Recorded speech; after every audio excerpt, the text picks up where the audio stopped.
Hello students, welcome to Krisha conceptual classes. आज हम पढ़ेंगे class 9 real numbers in the decimal expansion. तो हम क्विक एक रिवीजन करते हैं कि अब तक हमने क्या पढ़ा है। हमने सबसे पहले डेसिमल एक्सपेंशन पढ़ी रैशनल नंबर्स के लिए। जब हम उसमें हमने एक लॉन्ग डिवीजन मेथड करा, जिससे हमने ये देखा कि जो क्वेश्चंस p/q की फॉर्म में दिए हुए हैं उनको हमें किस तरह से डेसिमल एक्सपेंशन में कन्वर्ट करना है। जब हम उन्हें डेसिमल एक्सपेंशन में कन्वर्ट कर रहे थे तो वी फाउंड कि वो दो तरह की डेसिमल एक्सपेंशन आ सकती हैं। पहली जो कि टर्मिनेट हो जाती है, मतलब डेसिमल एक्सपेंशन थोड़े डिजिट्स के बाद 2, 3, 4, 5 या कितने भी डिजिट्स के बाद टर्मिनेट हो जाती है। और दूसरे टाइप ऑफ क्वेश्चंस हमने देखे जो कि टर्मिनेट नहीं होते हैं, लेकिन कोई ना कोई डिजिट या कोई ना कोई नंबर ऑफ डिजिट्स उसमें कॉन्टिन्यूसली रिपीट होते हैं, राइट। उसके बाद हमने करा जो रिपीटिंग डेसिमल एक्सपेंशंस थी उनको हमने p/q की फॉर्म में करा।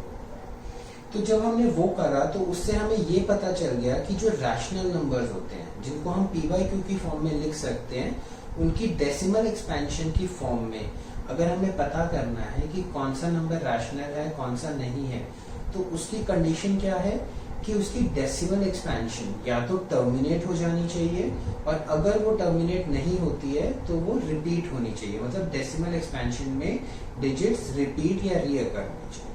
ठीक है, तो अब उसी बेसिस पर हम ये कह रहे हैं कि जो नंबर्स जिनका डेसिमल एक्सपेंशन टर्मिनेट नहीं हो रहा है, मतलब नॉन टर्मिनेटिंग है और एंड है, यहाँ पर और नहीं है, नॉन टर्मिनेटिंग के साथ साथ and, non terminating and non repeating है, मतलब उसके डेसिमल एक्सपेंशन में डिजिट्स एक किसी पर्टिकुलर पैटर्न में रिपीट नहीं हो रही। नॉन रिपीटिंग को हम नॉन अकरिंग या रीअकरिंग भी कह देते हैं, नॉन अकरिंग। ओके, तो इसका मतलब क्या है कि अगर दोनों जगह नॉन है, मतलब टर्मिनेटिंग में भी और रिपीटिंग में भी नॉन है, तो वो इरैशनल नंबर कहलाएगा। लेकिन दोनों में से अगर एक भी नॉन हट गया तो वो क्या हो जाएगा, वो रैशनल नंबर हो जाएगा। कुछ एक एग्जांपल्स अगर हम करें इरैशनल नंबर्स के, तो दे आर √2, √3 और पाई। पाई को हम जनरली लिख देते हैं 22/7। आप कहेंगे 22/7 तो p/q की फॉर्म में है, तो this is the approximate value of pi, this is not the exact value of pi. आप अगर पाई की एग्जैक्ट वैल्यू देखेंगे, आपकी एनसीईआरटी में भी लिखी हुई है, गूगल भी कर सकते हैं आप। पाई की अगर एग्जैक्ट वैल्यू देखेंगे तो यू विल फाइंड कि वो अनएंडिंग है, कोई भी डिजिट रिपीट नहीं हो रहा है और वो चलती ही जा रही है, नॉन टर्मिनेटिंग है। तो नॉन टर्मिनेटिंग नॉन रिपीटिंग है, इसीलिए हम पाई को बोल देते हैं it is an irrational number. लेकिन हम 22/7 उसकी अप्रोक्सीमेट वैल्यू ले लेते हैं क्वेश्चन को सॉल्व करने के लिए। अब अगर मैं बोलूं √4, तो क्या ये रैशनल है, इरैशनल है? ये रैशनल है। क्यों? क्योंकि √4 जो है वो 2 के इक्वल होता है, इसीलिए ये इरैशनल नहीं है। ठीक है, इसी तरह से अगर मैं डेसिमल एक्सपेंशन की टर्म्स में बात करूं, तो डेसिमल एक्सपेंशन की टर्म्स में कैसे लिख सकता हूँ, 2.52, 552, 5552 एंड सो ऑन। अब आप इसमें देख पा रहे हैं कि कोई एक पर्टिकुलर पैटर्न रिपीट नहीं हो रहा है। पहले 52 है, फिर 552 है, फिर 555 है, तो कोई पैटर्न रिपीट नहीं हो रहा है, राइट। डिजिट्स रिपीट हो रहे हैं बट पैटर्न रिपीट होना चाहिए। Okay, so these are all examples of irrational numbers. ठीक है, तो अब हमें क्या करना है, जैसे कि हमने स्टार्टिंग में करा था, we found rational numbers between two numbers, right. कोई दो नंबर हमें दे देते थे और उसमें उन दोनों के बीच में हमने रैशनल नंबर्स फाइंड आउट करे थे। किसी में 2 रैशनल नंबर्स, किसी में 5, किसी में 6। इसी तरह से हमसे क्वेश्चन पूछा जाता है finding the irrational numbers between any two numbers.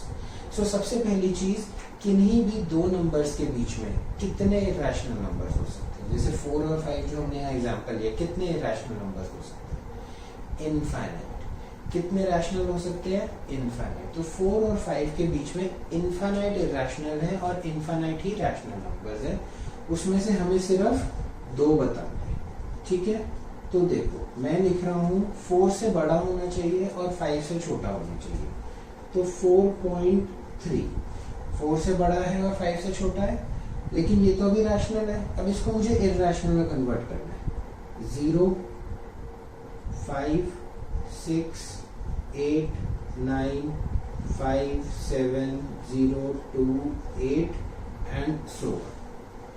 तो अब ये क्या बन गया, कोई पैटर्न है नहीं है, एंड हो रहा है नहीं हो रहा, तो ये क्या हो गया, ये एक इरैशनल नंबर हो गया। ठीक है, इसी तरह से मैं दूसरा लिखता हूँ 4.30, 330, 3330, 33330 एंड सो।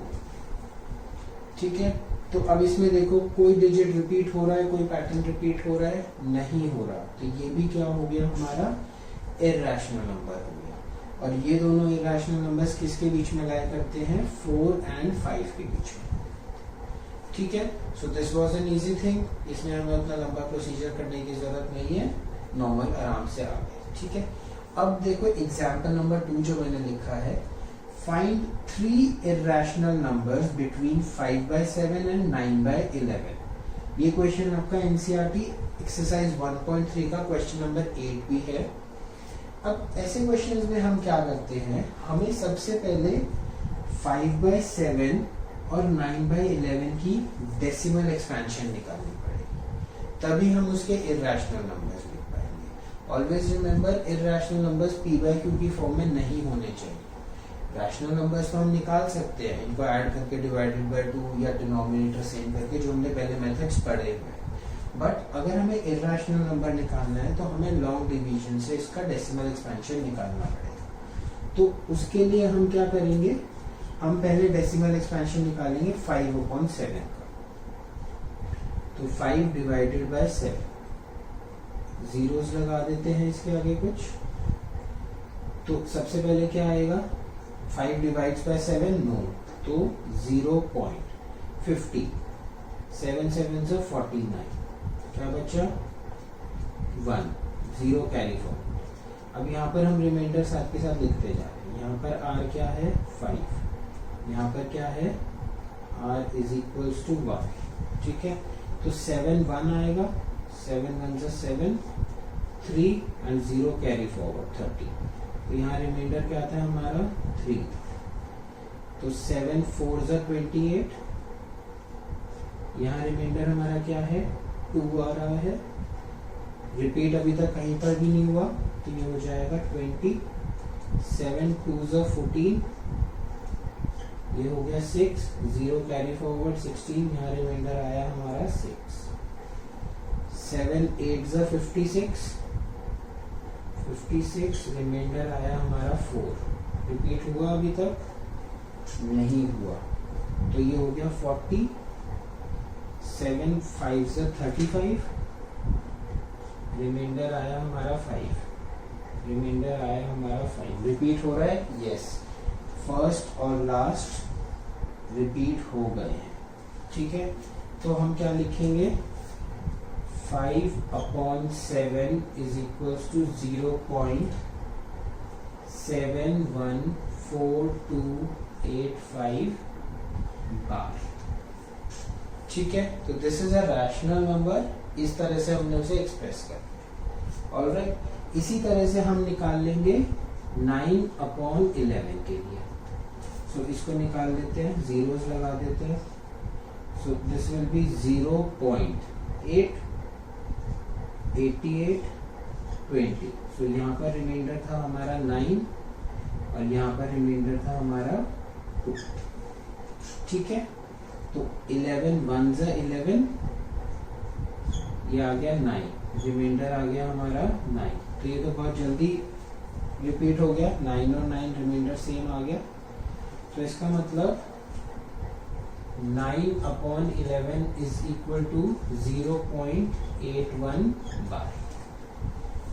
ठीक है, अब हमें क्या करना है, अब हमें I am using this area, अब हमें किन दो नंबर्स के बीच में इरैशनल नंबर निकालने हैं, 0.714285 बार एंड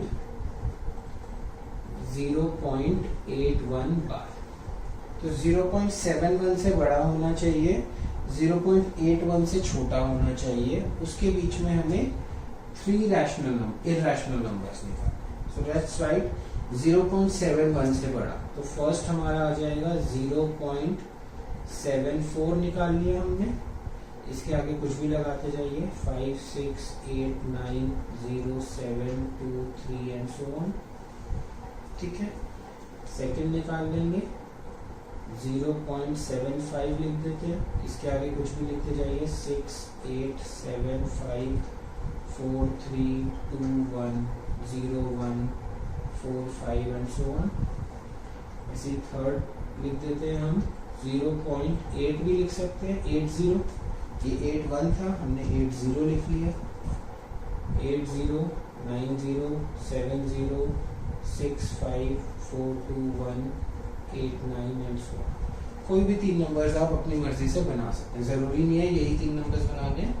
मैंने ये 3 बना दिए, बट आप कोई भी 3 बना सकते हैं। ठीक है,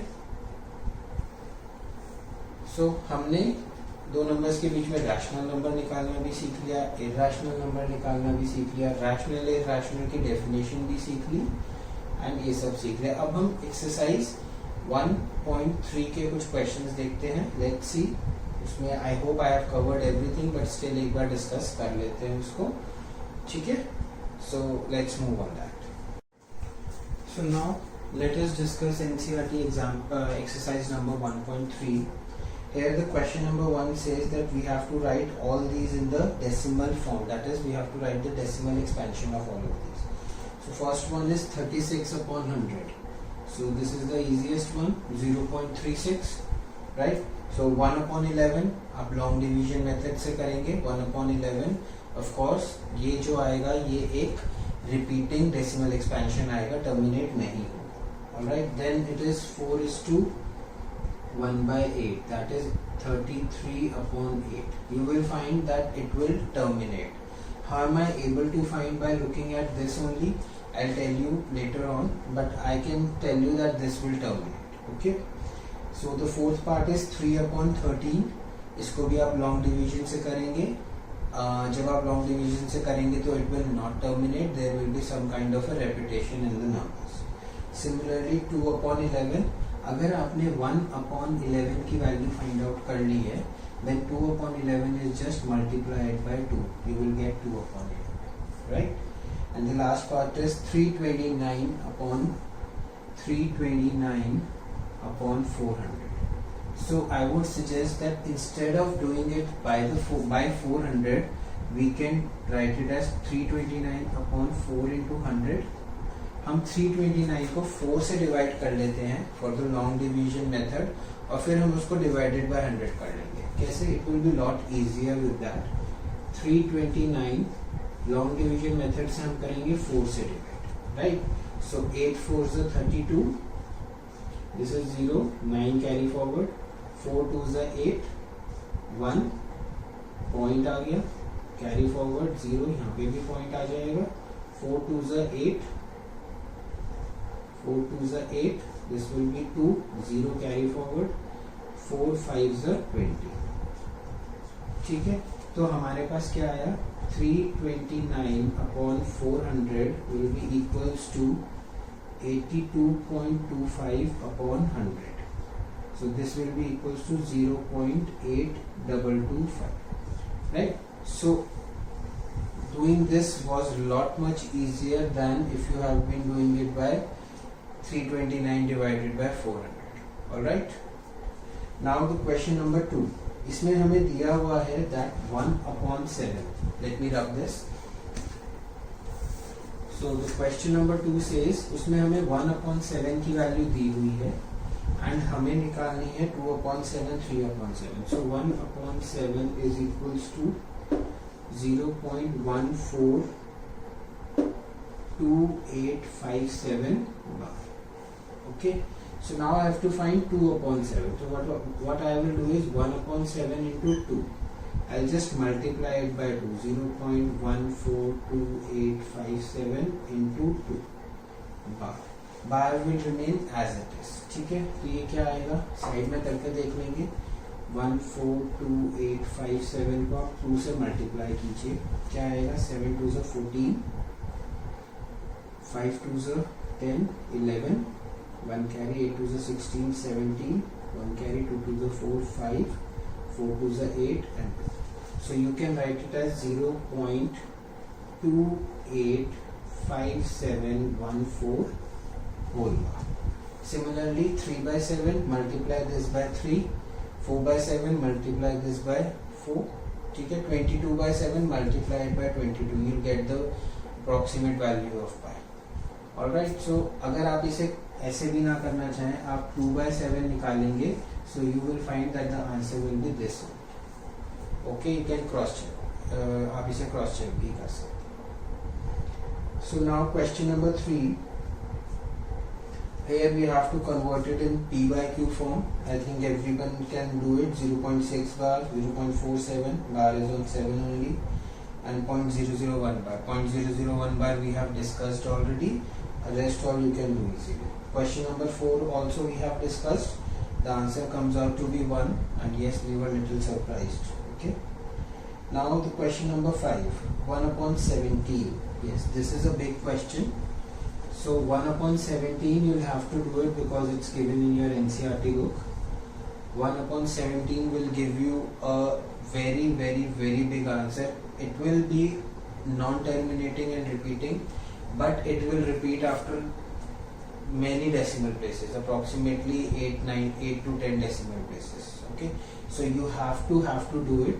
I'm not doing it because if you do it, you'll have a lot of practice for this kind of a method. Okay, so basically it will start from 0.0 because we'll be taking 2 zeros. 17, 10, 1 is not divided by 17, 10 is not divided by 17, 100 will be divided by 7. Okay, so 0.0 से start होगा ये. This is the hint I have given you. Rest आप इसको पूरा खुद से करेंगे तो आपको लॉन्ग डिवीजन मेथड के बारे में अच्छे से करना भी आ जाएगा. And this is a very important question from the question paper point of view, from your school papers point of view. Okay, and still you guys try.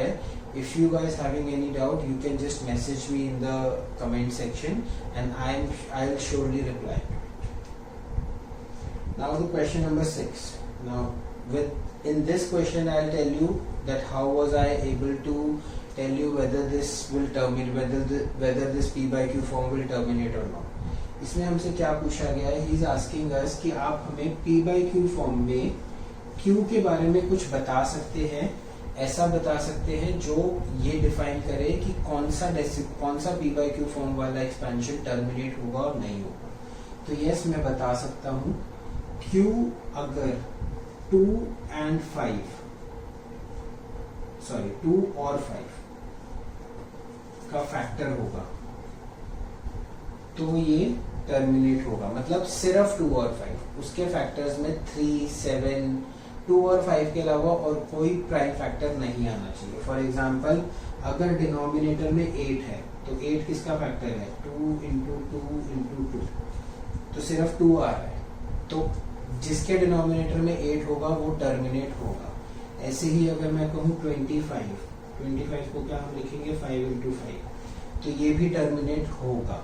इसी तरह से मैं लिखूँ अगर 40, तो 40 क्या होता है? 8 into 5, मतलब 2 into 2 into 2 into 5. सिर्फ 2 और 5 इसके फैक्टर्स हैं. 40 के फैक्टर्स क्या हैं? सिर्फ 2 and 5. तो मैं कहूँगा कि yes it will terminate. आप इसको क्रॉस वेरीफाई भी कर सकते हैं कितने भी एग्जाम्पल्स लेके. ठीक है, इसी तरह से अगर मैं कहूँगा 100, तो 100 देखो, अगर मैं कहता हूँ 36 upon 100, तो आप एकदम से कहते हो हाँ 0.36, ये तो टर्मिनेट हो गया. ये टर्मिनेट क्यों हो गया? 100 को हम कैसे लिखेंगे? 2 into 2 into 5 into 5. कौन से फैक्टर्स आए इसमें? सिर्फ 2 and 5. अगर मैं कहूँ 6, डिनोमिनेटर में 6 है, Q is equal to 6, तो ये क्या होता है? 2 into 3. तो ये डिनोमिनेटर में जब 6 हो जाएगा तो वो जो है डेसिमल एक्सपेंशन जब हम उसका करेंगे तो वो टर्मिनेट नहीं होगा. तो हम इसको क्या कहते हैं? That Q should be of form 2 की पावर m into 5 की power n, where m and n are whole numbers. Whole number क्या होते हैं? 0 से प्लस इंफिनिटी तक. 0 भी हो सकते हैं, जैसा कि हमने यहाँ देखा. 2 की पावर क्या है? 2 की पावर है 3 और 5 की पावर है 0. 5 की पावर 0 मतलब 1. इसी तरह से इधर क्या है? 2 की पावर 0 और 5 की पावर 2. इसी तरह से इधर क्या है? 2 की पावर 3 और 5 की पावर 1. यहाँ पर है 2 की पावर 2 और 5 की पावर 2. यहाँ पर है 2 की पावर 1 और 3 की पावर 1. इसीलिए ये नहीं होगा. ये जितने भी एग्जांपल्स मैंने ऊपर दिए ये सारे इस फॉर्मेट में है. 2 की पावर m इंटू 5 की power n.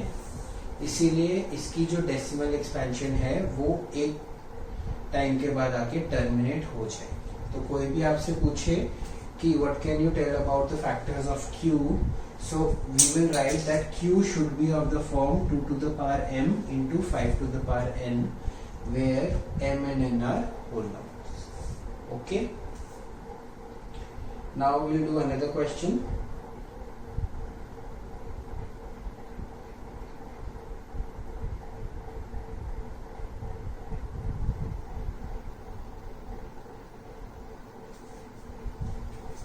So now what we have to do in question number 7 is that we have to write some examples of irrational numbers. That is, irrational numbers क्यों कह रहा हूँ मैं शुरू में? Because इसमें लिखा है कि वो नॉन रिपीटिंग और नॉन टर्मिनेटिंग होना चाहिए. तो हमने बहुत सारे एग्जाम्पल्स लिखे थे पीछे भी. आप कुछ भी लिख सकते हैं. 1.01, 001, 0001, 532, 51 and so on. 3.02, 3, 4, 5, 7, 8, 9, 0, 1, 5, 2, 5, 6, 7 and so on. कुछ भी लिख दीजिए. ये सारे एग्जाम्पल्स हैं नॉन टर्मिनेटिंग, नॉन रिपीटिंग. ठीक है. सो क्वेश्चन नंबर 8 हमने अभी किया ही है. आपको 3 रैशनल नंबर्स बताने हैं between 5/7 and 9/11. And question number 9 हमें क्लासिफाई करना है एज अ रैशनल और इरैशनल नंबर. तो सबसे पहले है अंडर रूट ऑफ 23. रैशनल के लिए मैं r लिखूंगा और इरैशनल के लिए मैं IR लिखूंगा. ठीक है. So root 23 under root of 23 will be irrational. ठीक है. अंडर रूट ऑफ 2 to 5 ये क्या होता है? Under root of 15 into 15 whole square है, तो मतलब 15 हो गया. अब 15 रैशनल है, इरैशनल है? ये रैशनल है. ठीक है. 0.3796 डेसिमल एक्सपेंशन टर्मिनेट हो गई, तो इसीलिए ये क्या होगा? रैशनल होगा. सिमिलर फोर्थ पार्ट है 7.478, 478 एंड सो ऑन. तो आप देख रहे हैं 478, फिर से 478, तो इसको आप क्या लिखेंगे? 7.478 बार. ये भी क्या हो जाएगा? रैशनल. क्यों? क्योंकि इसमें नॉन टर्मिनेटिंग तो है बट रिपीटिंग या recurring decimal expansion. And last part is जो मैं अभी दिया भी था आपको example 1.01, 001, 0001, 00001 and so on. This will be your irrational क्योंकि इसमें रिपीटिंग पैटर्न नहीं है डेसिमल एक्सपेंशन. ठीक है. So I think we are done with exercise 1.3. If you like our videos, please hit the like button from below and subscribe to our channel Krisha Conceptual Classes for more updates on mathematics and science for class 9th and 10th. Thank you.